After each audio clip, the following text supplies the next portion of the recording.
नमस्ते दोस्तों, आज हम पढ़ेंगे बेस फॉर ए टोपोलॉजी। अब तक अपने लोकल बेस पढ़े हैं। लोकल बेस क्या होता है कि मान लीजिए स्मॉल एक्स कैपिटल एक्स का कोई भी एक एलिमेंट है, तो इसके लिए जो लोकल बेस होगा वो होगा बी एक्स। अगर कोई दूसरा पॉइंट मान लीजिए x1 है एक्स का, तो x1 के लिए लोकल बेस क्या होगा बी एक्स। मतलब x पॉइंट के लिए अलग लोकल बेस और x1 पॉइंट के लिए अलग लोकल बेस। तो लोकल बेस अलग अलग पॉइंट पे अलग अलग होती है। तो लोकल बेस किसी भी पार्टिकुलर पॉइंट के लिए होता है। और बेस क्या होता है? बेस होता है पूरा टोपोलॉजिकल स्पेस के लिए। मान लीजिए एक्स को हटाओ, कोई भी एक टोपोलॉजिकल स्पेस है और उसके लिए अगर बी किसी बेस को रिप्रेजेंट कर रहा है, तो ये बेस इस कैपिटल एक्स के हर एक एलिमेंट के लिए होगा। मान लीजिए एक्स के अंदर x1 x2 x3 dot dot ऐसे कुछ एलिमेंट्स हैं, तो ये जो बेस है, ये अगर बेस है तो ये b x1 के लिए भी होगा, x2 के लिए भी होगा, x3 के लिए भी होगा, सारे पॉइंट्स के लिए होगा। तो बेस क्या होता है? सारे पूरा टोपोलॉजिकल स्पेस के लिए होता है। और लोकल बेस क्या होता है? किसी भी एक पॉइंट के लिए, पर्टिकुलर पॉइंट के लिए होता है। यही डिफरेंस है लोकल बेस और बेस का। तो पहले हम बेस का डेफिनेशन जानेंगे। Let X comma tau be a topological space. X comma tau कोई भी एक टोपोलॉजिकल स्पेस है। A non empty collection B of subsets of X is said to form a base for tau. एक non empty collection हम लिए है B. किसी भी नॉन एम्प्टी कलेक्शन बी को हम एक्स के लिए बेस कब कहेंगे? नॉन एम्प्टी क्या है? नॉन एम्प्टी मतलब जो खाली नहीं है। मतलब बेस कभी भी खाली नहीं होगा। This is not equal to 5। मतलब इसके अंदर कोई ना कोई एलिमेंट रहेगा। तो ये कलेक्शन को हम बेस कब कहेंगे टाउ के लिए? जब ये इसके पास दो प्रॉपर्टी रहेगा। फर्स्ट प्रॉपर्टी क्या है? B subset of tau. मतलब बी क्या होगा? टाउ का सबसेट है। टाउ का सबसेट होगा। टाउ मतलब the set of all open sets. Tau क्या है? टाउ टोपोलॉजी है एक्स के लिए। तो एक्स के लिए जो ओपन सेट्स है वो टाउ का मेंबर्स होगा। So all open sets. Tau के अंदर कौन आते हैं? All open sets of X. B क्या होगा? बी सबसेट ऑफ टाउ होगा। मतलब बी के अंदर जो एलिमेंट्स रहेगा ये सारे ओपन सेट्स होगा एक्स का। ये फर्स्ट प्रॉपर्टी है। और देखिए लोकल बेस में क्या था? लोकल बेस के अंदर कौन आते थे? ऑल नहीं, लोकल बेस के अंदर आते थे कि टाउ नेबरहुड्स ऑफ एक्स।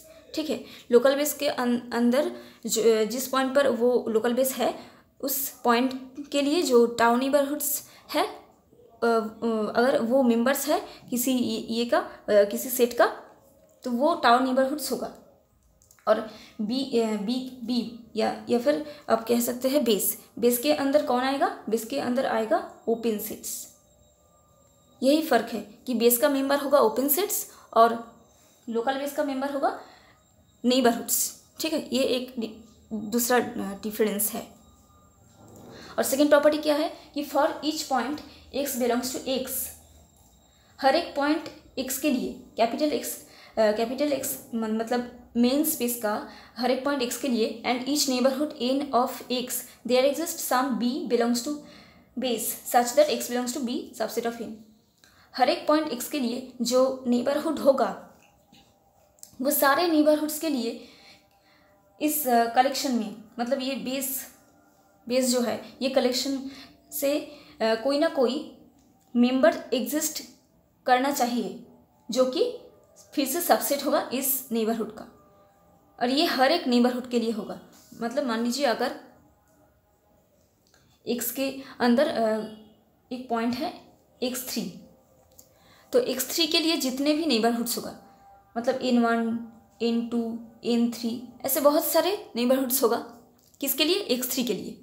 तो ये सारे नेबरहुड्स के लिए कोई ना कोई मेंबर इस b से एग्जिस्ट करना चाहिए जो कि सबसेट होगा इस जिस नेबरहुड के लिए होगा उस नेबरहुड के लिए। मतलब मान लीजिए n1 के लिए, तो n1 के लिए वहाँ से एक मेंबर एग्जिस्ट करना चाहिए b से। मान लीजिए वो है b1 belongs to b such that x3 belongs to b1 subset of n1।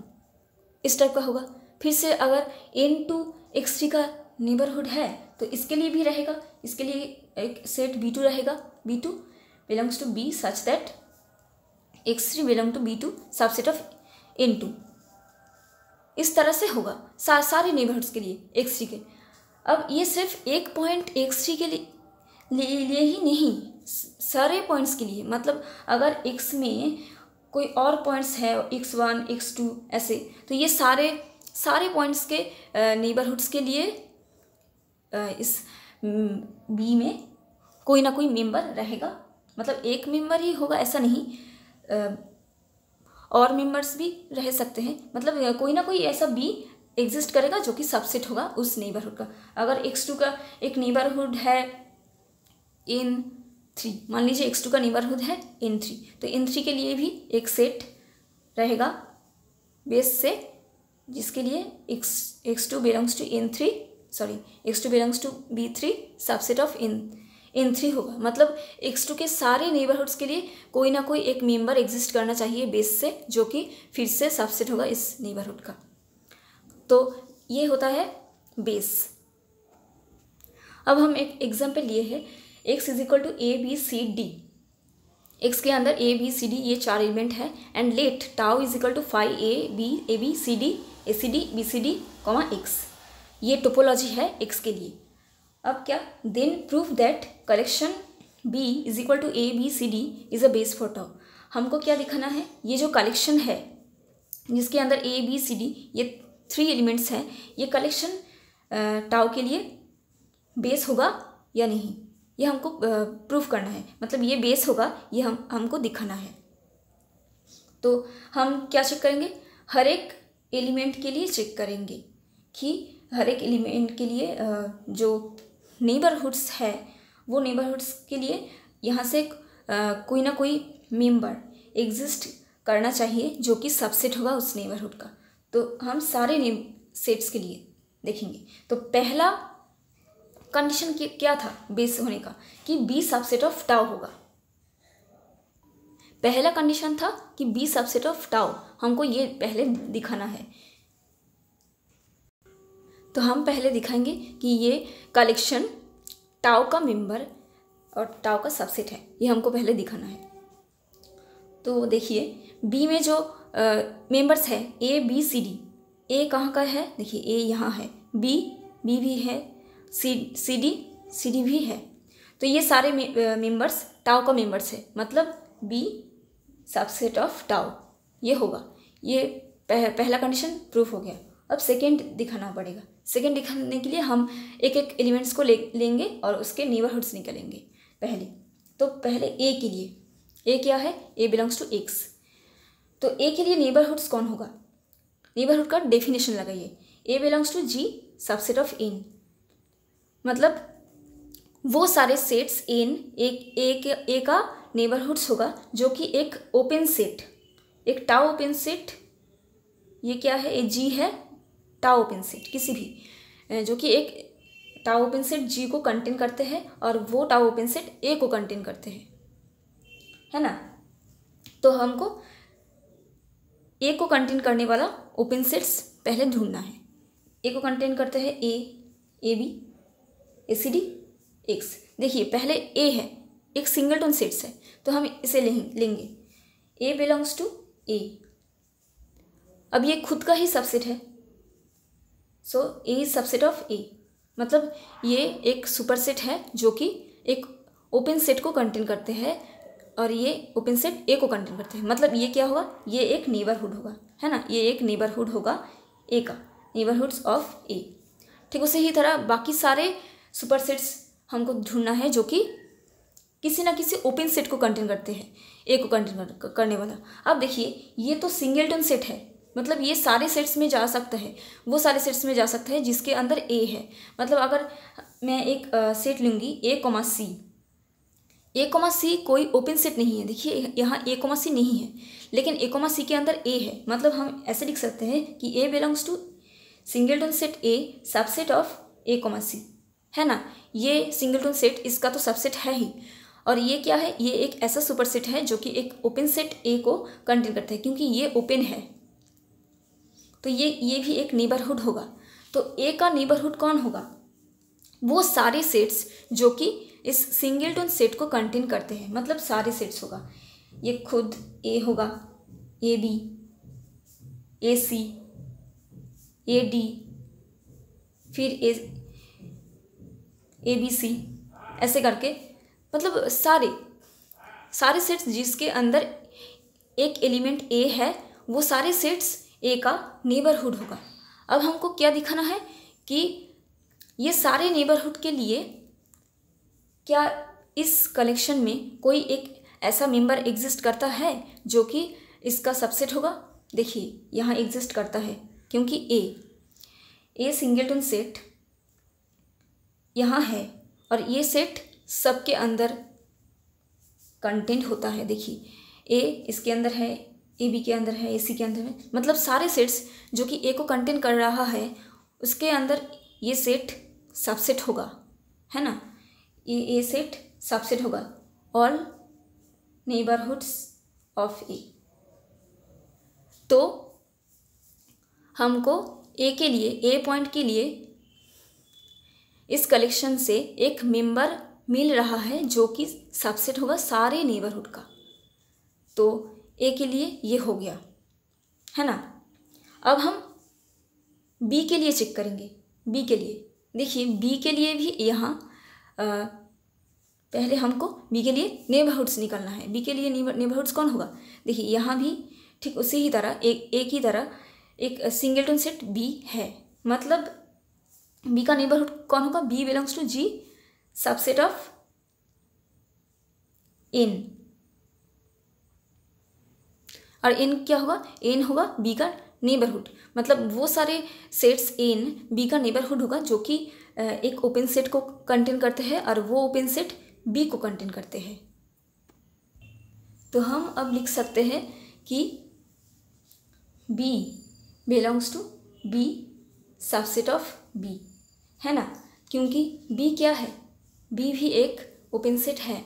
अब देख सकते हैं यहाँ बी है, टाउ के अंदर बी है, तो बी एक ओपन सेट खुद है और ये खुद का सबसेट भी होगा, मतलब ये बी क्या होगा? एक नेबरहुड होगा, ठीक एक ही तरह। और बाकी सारे नेबरहुड्स कौन होगा? कोई भी सेट्स जो कि बी को कंटेन करता है वो सारे सेट्स भी बी का नेबरहुड होगा, है ना। तो बी के लिए भी एक मेंबर यहाँ एग्जिस्ट कर रहा है। देखिए बी एग्जिस्ट कर रहा है। ये बी कहाँ का है? सो अब लिखेंगे कि for every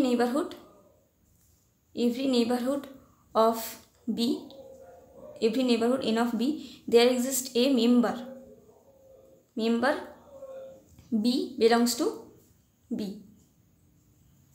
there exist a member B belongs to B such that B belongs to